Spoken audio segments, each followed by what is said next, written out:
কারণ আমি তো জানতাম না যে ও আমার মেয়ের জামাই, ঠিক আছে। ও প্রবাসে থাকে, আমি ফেক আইডি খুলে 18 বছর 15 বছর নিয়ে দিয়ে মানে ছবি দিয়ে, মানে আমার তো স্বামী নেই, কারণ আমি তো বয়স বেশি, এটা ঠিক আছে, মন তো আর বুড়া হয় নাই, সেই জন্য আমি টাইম পাস করতাম।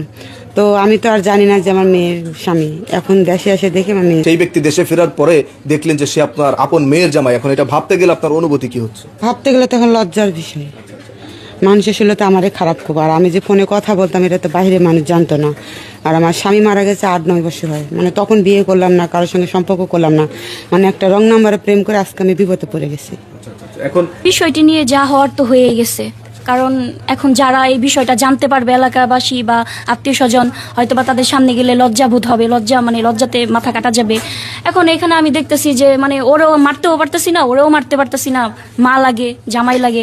এখন এখানে আমি কি বলবো ভাই, আমার লজ্জাতে ভাই আমার মানে আমি কথা বের হইতাছে না, আমি কি বলবো এখানে বলেন। চাচির একটা কথা ঠিক আছে, বয়স বাড়ছে, মন তো বুড়া হয় নাই, তারপরেও কিন্তু এখানে কিন্তু থেকে যায়। তো সবই ঠিক আছে, শুধু মেয়ের জামাইয়ের সাথে হয়েই সমস্যা। মেয়ের জামাইয়ের জায়গায় যদি অন্য কেউ হইতো এতটা সমস্যা হইতো না। যেহেতু মেয়ের জামাই, সমাজের চোখে, মানুষের চোখে এটা খারাপ দেখাবে, এটাই স্বাভাবিক। কি বলেন বন্ধুরা?